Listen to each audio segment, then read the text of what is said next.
As we gather on this octave of Christmas, we commemorate several celebrations: the Solemnity of Mary, the Mother of God, a day designated for prayers for global peace, as well as the beginning of the new year. The major themes of this day are Mary as an example of faith and contemplation, and secondly, the blessing of peace for the new year.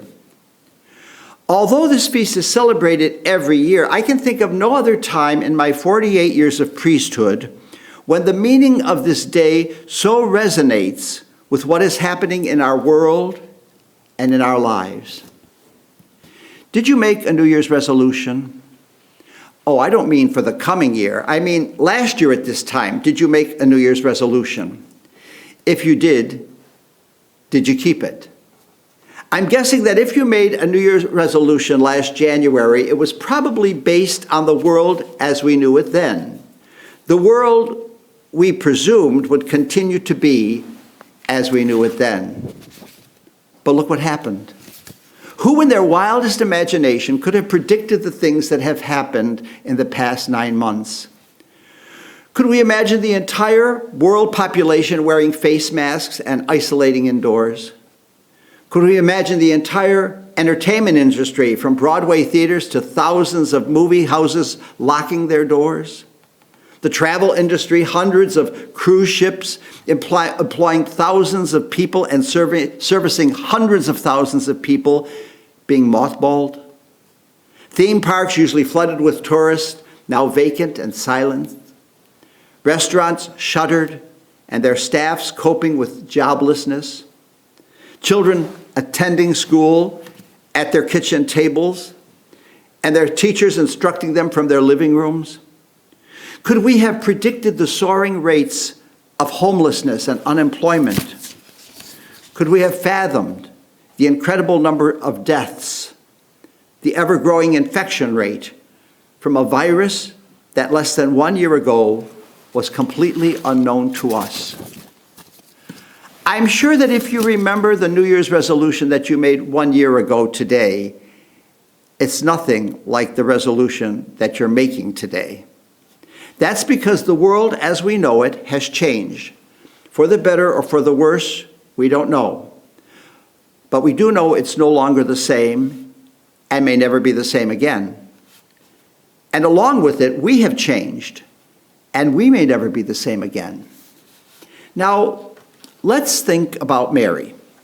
It was last March 25th that we celebrated the Feast of the Annunciation, the angel Gabriel coming to Mary to tell her that she would conceive and bear a son and call him Jesus. We heard that same gospel again just 2 Sundays ago on the 4th Sunday of Advent. Imagine Mary's life being turned completely upside down. Here she was betrothed to Joseph. How could she tell him she was pregnant with God's son? The next 9 months must have seemed endless, with more and more pieces falling slowly into place, and it becoming clearer and clearer that the angel's message was true. I always thought it would be wonderful to see Mary's face as she visited her cousin Elizabeth, and Elizabeth comes out of her house, and Mary sees that she really is 6 months pregnant, just as the angel had said. Imagine Mary's concern as her due date approached and she and Joseph had to travel 90 miles on foot to Bethlehem, where Joseph had to register for the imperial census. And then the failure to find a place to stay in Bethlehem, having to settle into a barn and giving birth among the animals there, the visit of the shepherds, not the most upstanding citizens of the region, and their tale of the visiting angelic choir. Mary should have been back in Nazareth, beginning her married life with Joseph. But no, her entire life, her entire world was upended. For any woman, the 9 months of pregnancy can be a difficult time. For Mary, the 9 months from March 25th to December 25th must have been a whirlwind of confusion, of apprehension, of unpredictability. Wait, doesn't that sound familiar? Wasn't it around the middle of March 9 months ago that our world was upended? and we were swept into a whirlwind of confusion, of apprehension, of unpredictability? Perhaps as never before, Mary can be a model for us as we experience the world and our lives in totally unfamiliar ways. The wonderful line in Luke's story of the shepherd's visit focuses on Mary's response to the strange and unexpected events. Quote, Mary kept all these things, reflecting on them in her heart. She ponders the significance of all that has been unfolding. She prayerfully reconsiders all of what already has taken place. In so doing, she models for us the virtues that would always be the foundation of her life and her relationship with God: trust, courage, and hope. Trust in the Lord's word, knowing that it would always be true. Having the courage to act upon this word even in the face of obstacles.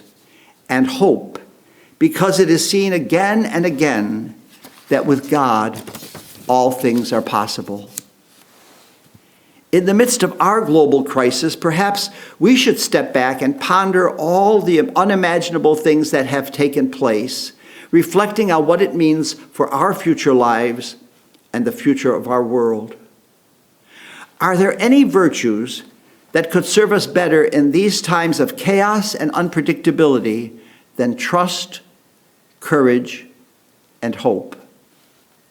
The question could be raised how Mary, a simple peasant girl, was able to live these virtues with such conviction.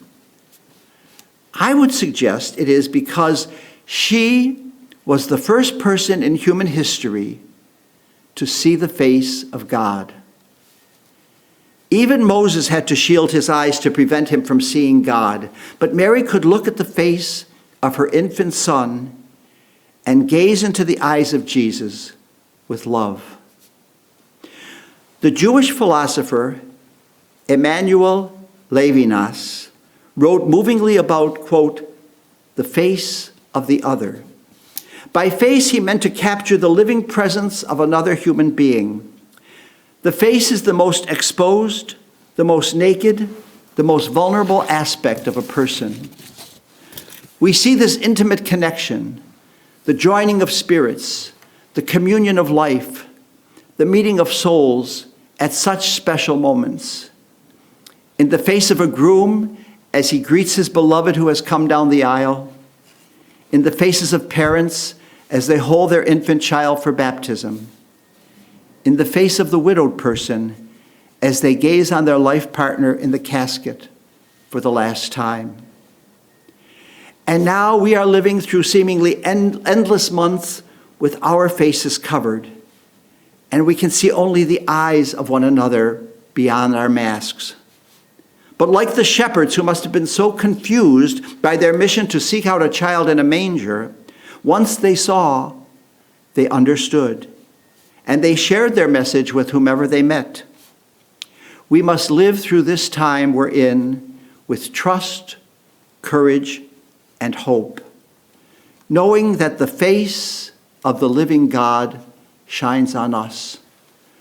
One day, our masks will fall from our faces, and we will see one another again.